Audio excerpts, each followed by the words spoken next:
The year was 1813, and London was poised on the brink of ruinous delight. The season had unfurled like a tapestry of glitter and deceit, where diamonds shimmered as fiercely as ambition, and every smile concealed a wager. Within this fragile splendor stood Lady Evelina Fairfax, the daughter of a noble house too proud for its dwindling fortune, too dignified for its desperation. She had the misfortune of being born beautiful in a world that forgave everything but a woman's grace when paired with independence.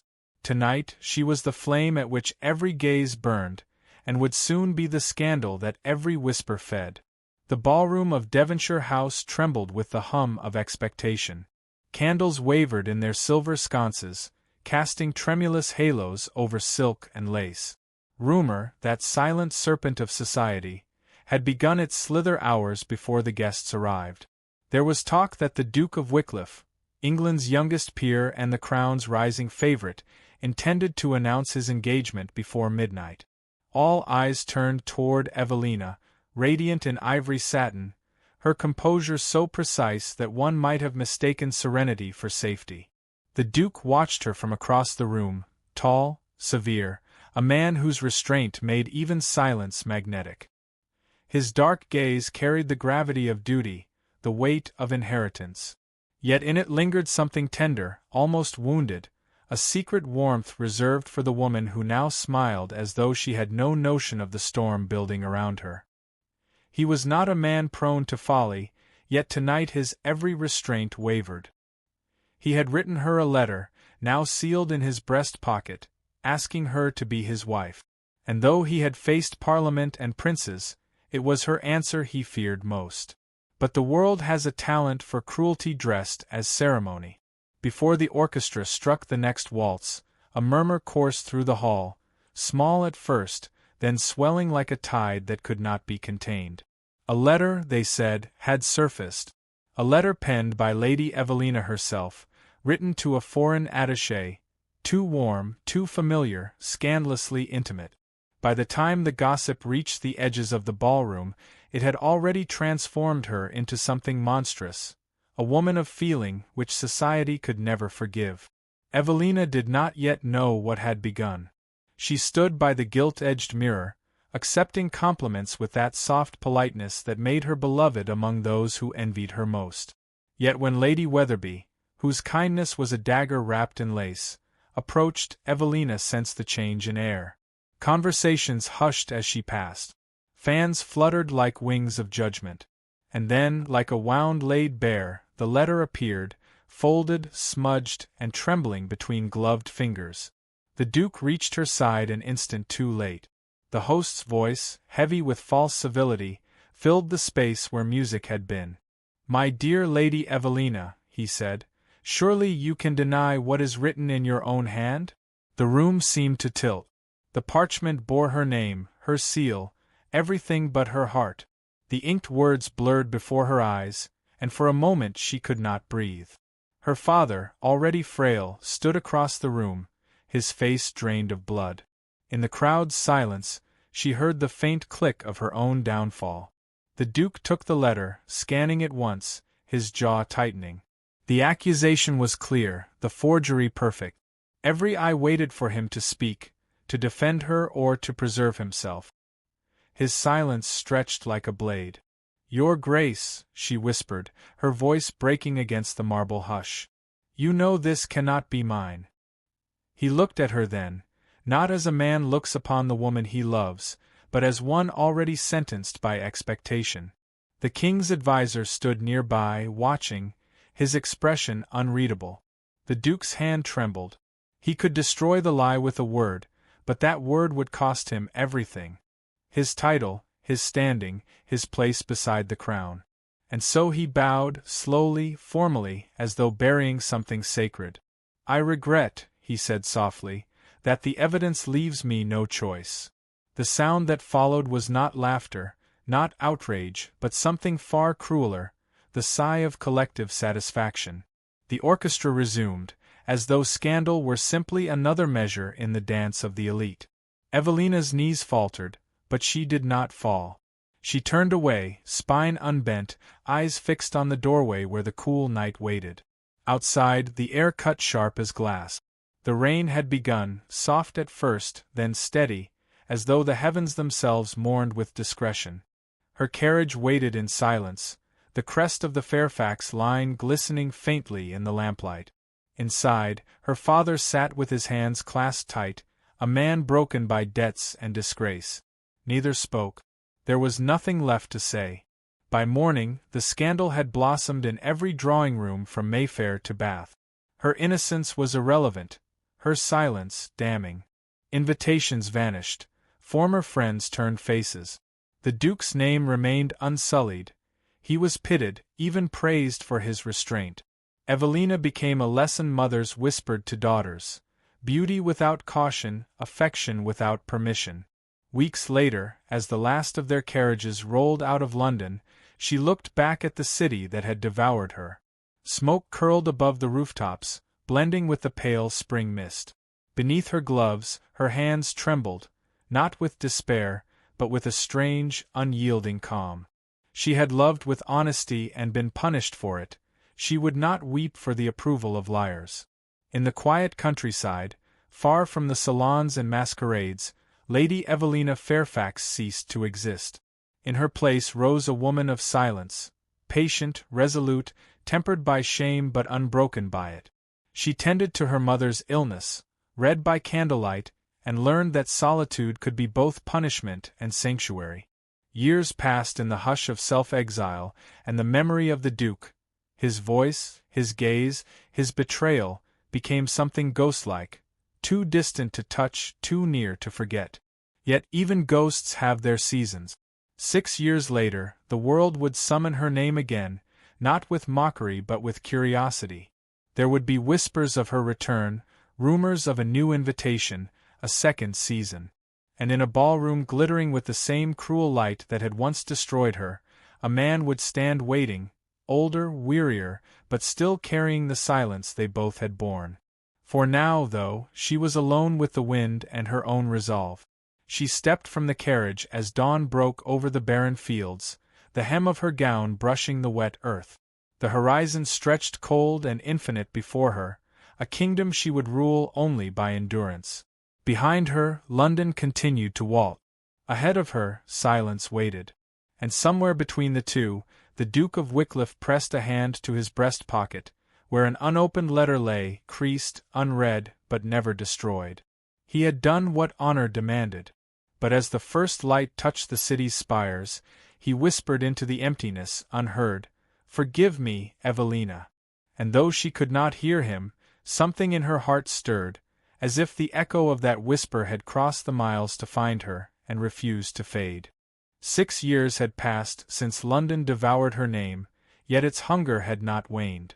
The year was 1819, and the Tun was already sharpening its teeth on the next rumor before the first waltz of the season had begun. But this time, it was her name, Lady Evelina Fairfax, that returned to the drawing-rooms like an echo rising from the grave. She had come back, they whispered, as though the act itself were indecent. 6 years of silence, and now the fallen rose of London dared to bloom again. She arrived unannounced, stepping down from a modest carriage before the steps of her widowed aunt's townhouse in Berkeley Square. No grand retinue, no fanfare, only the quiet composure of a woman who had learned that spectacle was the weapon of cowards. Time had changed her, though not cruelly. Her beauty had deepened into something stiller, something earned. The laughter of girlhood was gone, replaced by a calm that unsettled those who had once pitied her. The housekeeper gasped upon seeing her, curtsied low and murmured, "My lady, London remembers."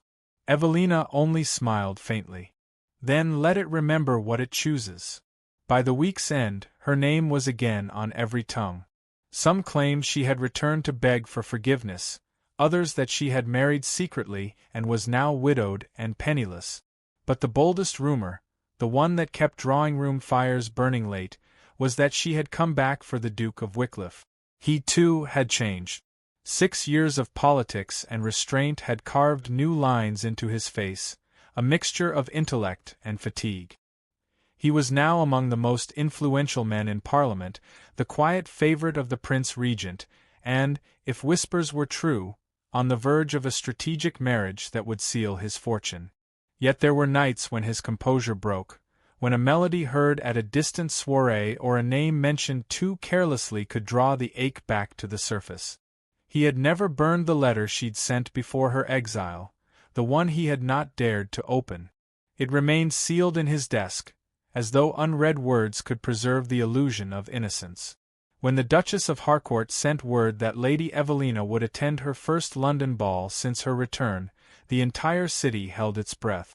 Invitations doubled overnight. Curiosity had always been the ton's most fashionable sin. Evelina spent that day in quiet preparation, her aunt fussing over gowns and jewels, but her thoughts were elsewhere, caught between defiance and dread. To walk once more among them was to offer her heart to their judgment, yet to remain hidden would be to let them win. She had learned in silence that dignity, once lost, could only be reclaimed by walking straight into the fire that had burned it away.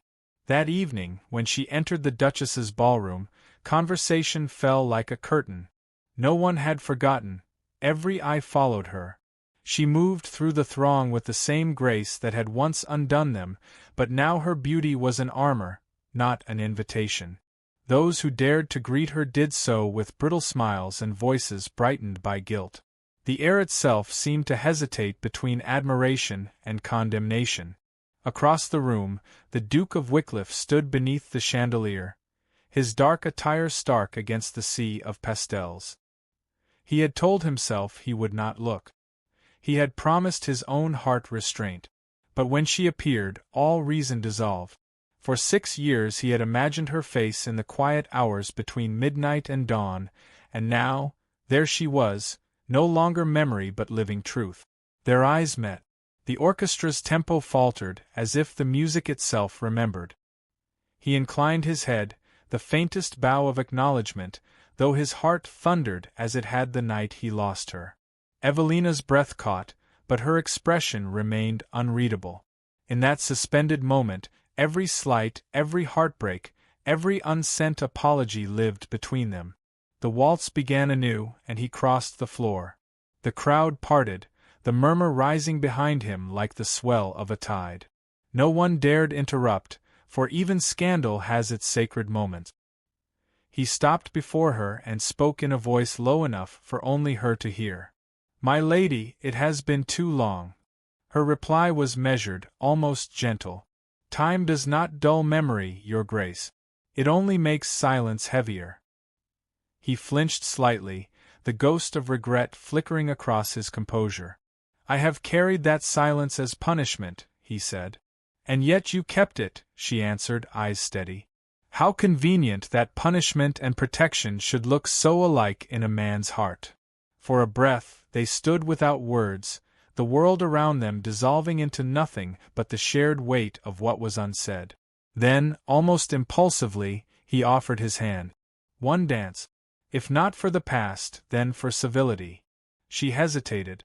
Civility was what had destroyed her, polite betrayals, gentle condemnations. But still, she placed her gloved hand in his. The music swelled, and they began to move. The waltz was measured, restrained, but every turn felt like confession. She could feel the tension in his grip, the tremor of a man balancing on the edge of apology. He, in turn, felt the quiet defiance in her steps, the way she refused to bend or seek approval. When the dance ended, applause rippled through the room, brittle and false. The Duke released her hand slowly, as if reluctant to return to the world beyond that fragile peace. "Evelina," he whispered, her name tasting forbidden after so long. "You should not have come back." Her gaze sharpened, soft voice laced with steel. "And you should not have let them ruin me." He looked at her then, truly looked, the fire beneath her calm, the grief beneath her grace, and something within him broke. "My love," his voice faltered, raw and trembling. "I waited for you." It was barely a whisper, yet the sound seemed to pierce the hush around them. A few nearby guests turned, startled. The orchestra faltered again, and in the instant before gossip ignited, Evelina withdrew her hand, her expression unreadable. Then you waited for a ghost, she said, and turned away. He watched her retreat, unable to follow, aware of the countless eyes upon them. The words he had buried for 6 years hung in the air, fragile and unforgivable. Somewhere in the crowd, a fan snapped open, a signal, a sound of delight. The first spark of scandal had been struck. By the time she reached the terrace, the night had begun to unravel. Behind her, voices rose, laughter too sharp to be kind. She leaned against the cool stone balustrade, her breath unsteady, the city glittering below like 1,000 judging eyes. The rain began again, faint and chill, just as it had the night her world ended. Inside, the Duke stood alone beneath the chandelier, his confession already twisting into rumor. A gentleman of the crown, entangled once more with a fallen lady. The pattern was cruelly familiar. Yet this time, the weight of silence was no longer bearable. He turned toward the open doors, the decision forming like a vow: if society demanded her shame again, it would not be borne alone. But before he could move, a hand brushed his sleeve, a woman's voice, low and venomous, whispering, "You've sealed her fate again, my lord. And this time, they will destroy her completely." The morning after the ball broke like judgment, cold, colorless, and mercilessly clear. London awoke already murmuring, each drawing-room echoing the same name, the same sin, the same whispered awe: Lady Evelina Fairfax. The scandal had revived itself overnight, breathing through the mouths of those who feasted on reputation. The Duke's whispered confession, meant for her ears alone, had become the ton's newest gospel. My love. I waited for you.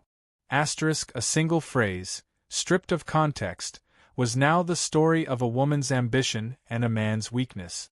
By noon, invitations once extended to Evelina's aunt were discreetly withdrawn. Carriages that once stopped at their door now passed in studied indifference. The city that had forgotten her so efficiently 6 years ago had remembered with twice the venom. Yet Evelina did not weep nor rage.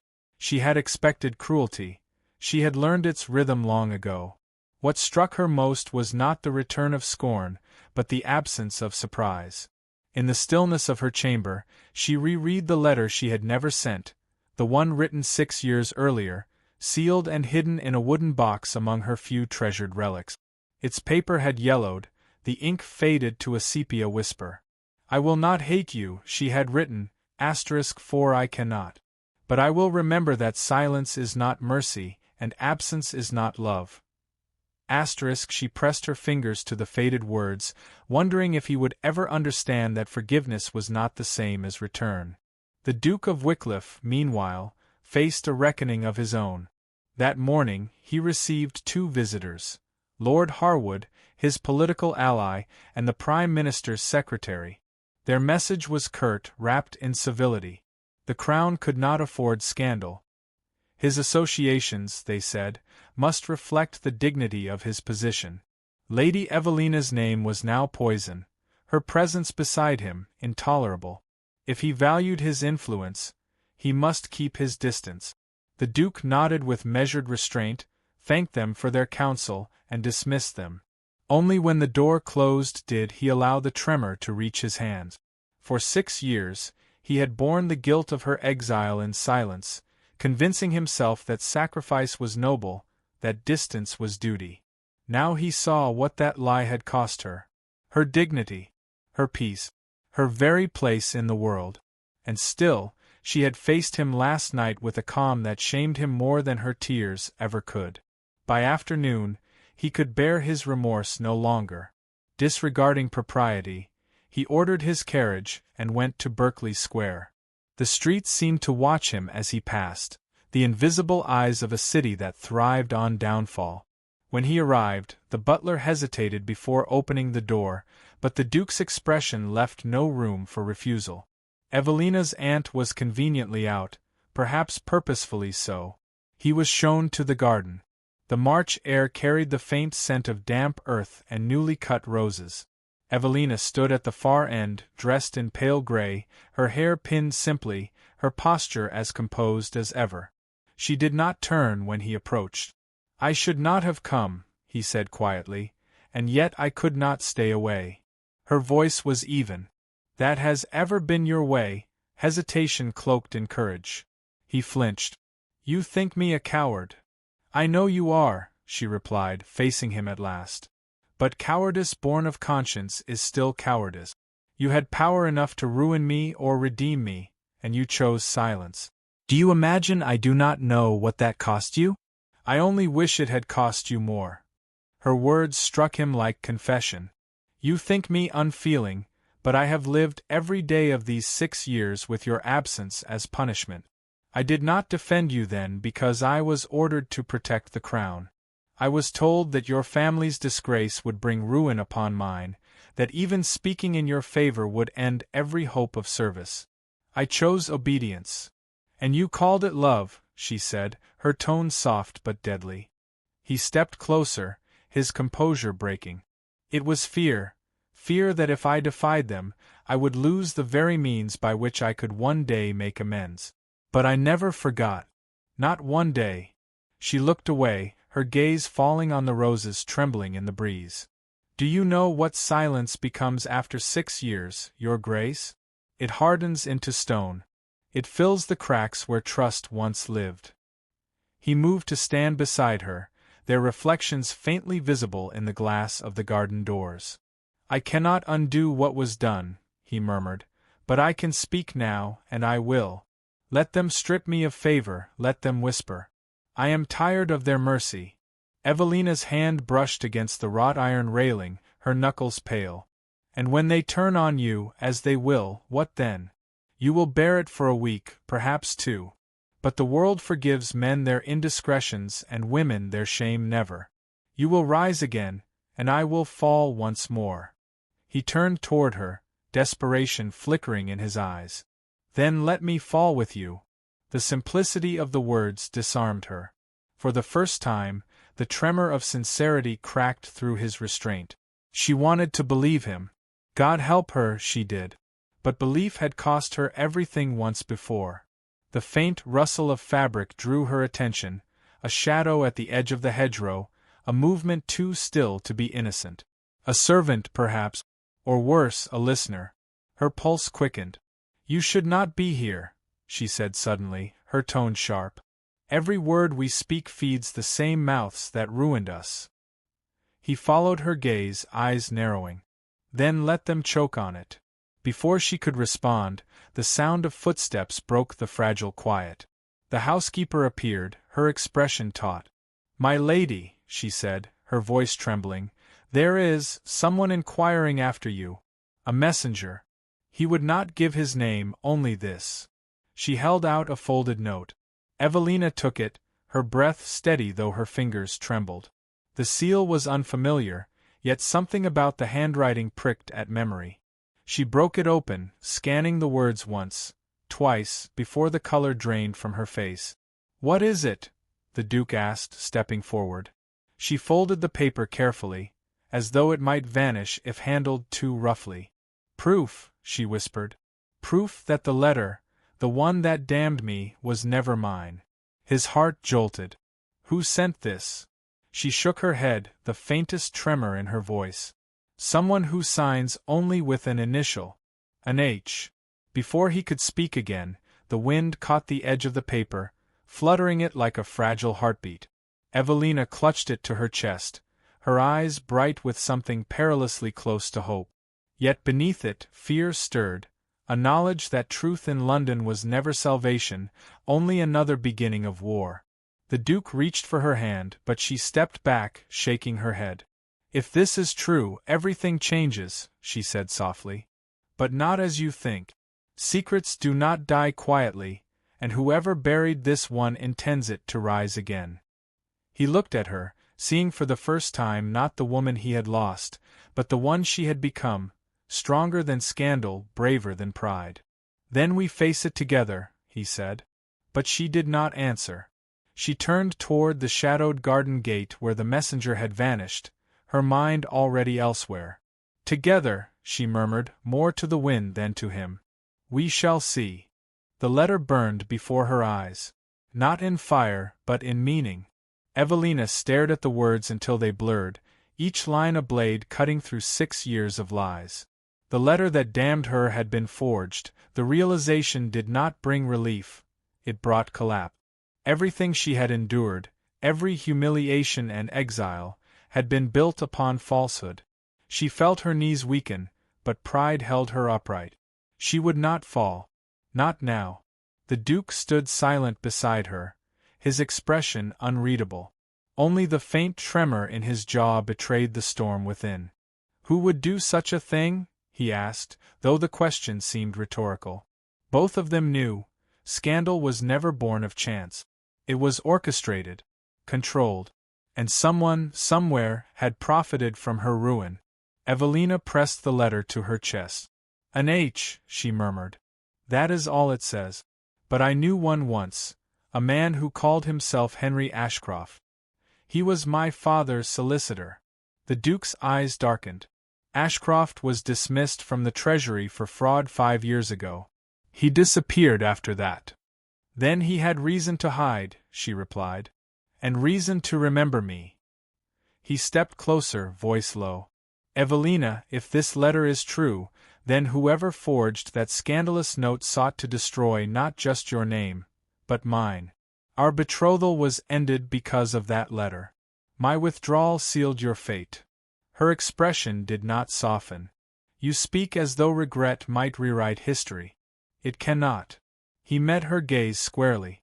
No, but truth can. For a long moment, silence stretched between them, charged and fragile. The late afternoon light slipped through the garden's bare branches, glinting off the letter in her hands. Finally, Evelina folded it carefully. Truth, your grace, is a weapon that cuts both ways. You may wield it for me now, but when it turns upon your world, upon your alliances and your name, will you still stand beside me? He did not answer, and that silence told her everything. That evening, the Duke returned to Wycliffe House, but sleep evaded him. The note haunted him, its mystery entwined with his guilt. He poured a measure of brandy, but the burn did nothing to still his thoughts. Memory returned like an unwelcome tide, the night 6 years ago when the forged letter had first arrived. A letter written in Evelina's hand, confessing to an affair with a foreign envoy, pleading him not to intervene. He had recognized her handwriting instantly. Or thought he had. How easy it was to believe the worst when fear whispered it was true. The fire crackled low. The Duke leaned back, staring into the flames. Somewhere beneath the guilt, a new thought took shape. Someone had wanted them apart. Someone powerful enough to forge her ruin, yet subtle enough to vanish. He would find them. For her. Or for his own absolution. He no longer knew. Meanwhile, Evelina wrote by candlelight in her aunt's drawing-room. Her hand trembled, not from weakness but fury. Each word she set to paper was an anchor, keeping her from drifting into despair. I will not let him hunt ghosts while I remain prey. If the Duke wished to chase justice, he might do so in Parliament or the press.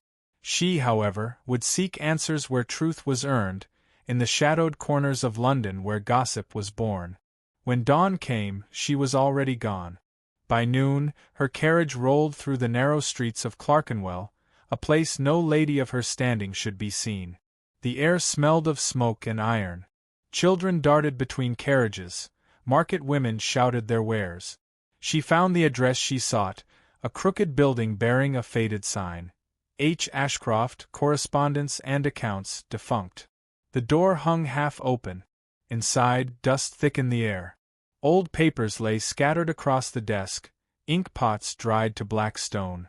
Evelina ran her fingers along the edge of the writing table. The surface bore faint scratches, initials carved in haste. E.F. plus H.A. Her pulse quickened. This had once been his refuge. A man like Ashcroft left trails if one knew where to look. She began searching the drawers, ignoring the grime that smeared her gloves. Receipts, notes, fragments of correspondence, all irrelevant. Then, beneath a loose plank, she found a bundle of letters tied with blue ribbon. Her own handwriting, perfectly imitated. Her breath hitched. Oh God! A voice from the doorway froze her. "You shouldn't have come here, Lady Evelina." She turned sharply. A man stood there, his face gaunt but unmistakable, Henry Ashcroft, older now, the shadow of ruin carved into his expression. "You," she whispered. He smiled thinly. "I thought the Duke would come, not you. He was always the one who acted on emotion. You, however, were meant to vanish." She drew herself to full height. "You forged the letter." He tilted his head. "For a price, my lady. And for a cause greater than either of you." "What cause could justify destroying 2 lives?" "The preservation of order," he said simply. "Your father's dealings were treasonous. The crown could not afford a union between his daughter and its most promising duke. You were sacrificed for the good of England." Her breath caught. "Lies." He stepped closer, voice low. "Believe what comforts you. But you were never the target, only the tool. Wycliffe's loyalty was tested that year. They needed to know where he stood." Her heart thundered. "And now," he said, reaching into his coat, "they need to know whether you still pose a threat." Before she could react, a figure appeared in the doorway behind him. The Duke himself, his voice cold as steel. "You will not touch her." Ashcroft froze. Evelina's shock was palpable. "You followed me?" The Duke did not look at her, his gaze locked on Ashcroft. "I anticipated your defiance." He drew closer. "Tell me who ordered you." Ashcroft laughed. "You think truth comes so cheaply? The hand that paid me wears a coronet, your grace. You expose it, you destroy yourself." "Then I destroy myself," the Duke said. But before he could take another step, Ashcroft flung the packet of forged letters into the air and bolted through the rear door. The pages scattered like snow. The Duke chased him into the alley, the sound of boots echoing on cobblestones. Evelina ran after them, her breath ragged. When she emerged into the cold street, she saw only emptiness. A door swung open, wind howled through the gap, and Ashcroft was gone. The Duke returned moments later, his sleeve torn, fury in his eyes. "He vanished," he said hoarsely. "Like a ghost." Evelina bent to retrieve one of the fallen letters. The ink had smudged, but a single line remained legible, *, "They will believe what we write, for love blinds even the wise." *. She looked up, meeting his gaze. "He was right about one thing," she said quietly. "We were blinded." He took the letter from her hand, his expression grim. "Then it is time we open our eyes." For a moment neither spoke. The city hummed around them, indifferent as ever. Somewhere in the distance, a church bell tolled the hour, a sound both ending and beginning. Evelina turned toward him, her voice barely above a whisper. "If Ashcroft spoke truth, the enemy sits closer than we dared imagine." He nodded slowly. "Then we start where power begins, at the palace." Her heart lurched. "You mean to confront them?" "Yes," he said, his tone resolute. "And this time, I will not be silent." But as they stood in that narrow street, the last of the letters fluttered against Evelina's skirt. On its torn corner, written in ink darker than the rest, was a single signature, H.A., and beneath it a seal neither of them recognized, the mark of the royal household. The summons came at dawn. A royal crest sealed in crimson wax, glinting like blood against the pale envelope.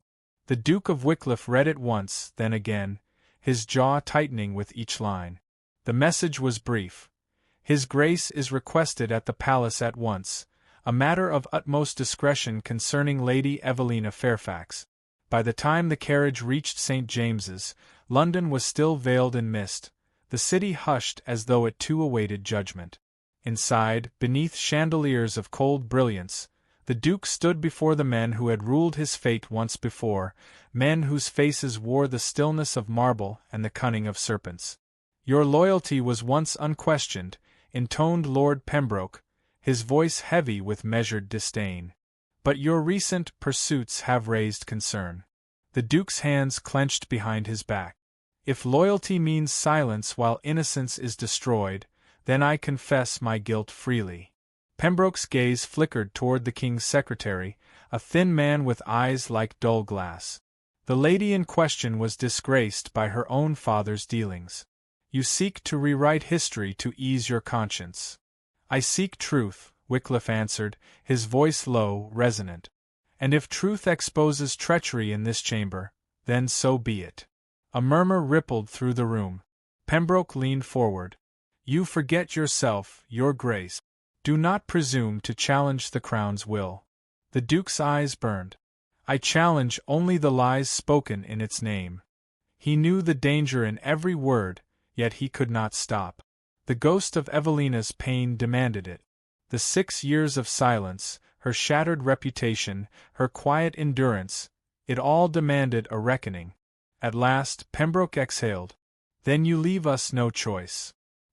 He signaled to an attendant, who brought forth a parchment.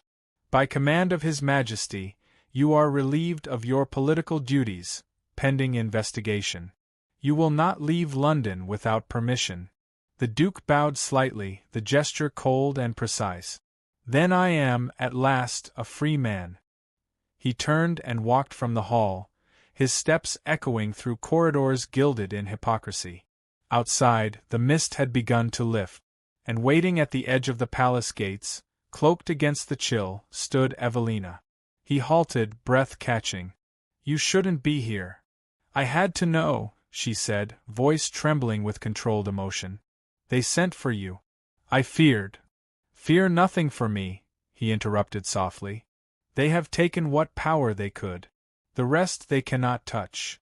She studied his face, reading the exhaustion there, the faint tremor at his jaw. They mean to silence us both, she said. Ashcroft's words were not lies. The corruption runs deep. He reached for her hand, gloved and trembling. Then we will expose it together. Her eyes glistened. Together? You would risk everything again. I already have, he murmured. The moment I saw you across that ballroom, I ceased belonging to their world. For a moment she could not speak. Then, quietly, I thought you'd come to me out of guilt. He shook his head. Guilt fades. What I feel does not. The fog thickened again, wrapping them in fragile privacy. Somewhere beyond, bells tolled noon, each note a measure of borrowed time. That night, they met again in Wycliffe's library, its vast shelves seeming to hum with secrets. On the table lay the letter bearing the royal seal, and beside it, the forged letters Ashcroft had confessed to creating. Evelina moved closer, her expression resolute. If these reach the press, society will tear itself apart. The crown will deny everything, and you will be ruined, he finished calmly. As you once were. Her breath caught. I will not let you sacrifice yourself for me. He smiled faintly. It is not sacrifice if it ends this rot. Let them strip my name from their ledgers. I would rather be forgotten in truth than remembered in deceit. She turned away, tears glinting in the candlelight. You speak as though honor can feed a soul once it's starved of love. He stepped closer, the faint scent of parchment and brandy mingling with her perfume. Honor is nothing without love. It is you who gives it meaning. The silence that followed was not empty, it was full, trembling, alive. Her resolve cracked. She looked up, eyes luminous. Then let me share your ruin, she whispered. He took her hands. Not ruin, he said softly. Reckoning. Before dawn, the letters were dispatched, anonymously, to the London Gazette. Every forged document, every false seal, every whisper of manipulation laid bare. When the morning broke, London awoke not to gossip but to outrage. The scandal that had once buried Evelina now consumed the men who orchestrated it. By noon, the streets outside Wycliffe House swarmed with carriages and messengers. The Duke watched from the window as newsboys shouted the day's headline, Royal Scandal, Forgery and Betrayal at the Heart of Power. Your name is everywhere, Evelina said behind him. He turned, exhaustion etched across his face. Then let it stand. They will come for you. They already have. He smiled faintly. But this time, they will find truth waiting. A knock echoed through the hall, sharp, deliberate. She froze. Is it them? He did not answer, only straightened his coat and walked toward the door. 2 royal guards entered, flanking Lord Pembroke. Your Grace, Pembroke said coolly, you have unleashed chaos. His Majesty demands your immediate surrender. The Duke's reply was measured. Tell His Majesty that truth is not treason. Pembroke's lip curled. And the lady? Evelina stepped forward before the Duke could speak. The lady stands beside him. Her defiance stunned even Pembroke. For a heartbeat, he hesitated, then turned sharply to the guards. Take them. The Duke reached for her hand as they were led toward the carriage. The world outside blazed with light. The same society that had once worshipped him now stared with hunger for ruin. As they passed through the jeering crowd, Evelina leaned closer, whispering, They think they have won. He met her gaze, steady and unbroken. They mistake surrender for defeat. Hours later, in a private chamber within the tower, silence reigned. Evelina sat by the narrow window, her gown torn from the scuffle, her composure fragile but unbroken. The Duke stood at the far end, watching the gray river twist beyond the bars. They will write us as villains, she said quietly. Then let history be written by those who dared, he answered. Her eyes softened. Do you regret it? He turned to her fully. Only that I waited 6 years to begin. A tear slid down her cheek, not of sorrow, but of release. Then whatever comes, I am no longer afraid. Outside, thunder rolled, a low, distant promise of change. The first drops of rain spattered the sill, mingling with candle smoke and the scent of stone. The Duke moved closer, his voice barely a whisper. When they speak of this night, they will say we fell. Evelina met his gaze, her hand finding his. Let them. They will not understand we rose. The storm broke then, violent, cleansing, unrelenting, its sound swallowing the city that had condemned them both.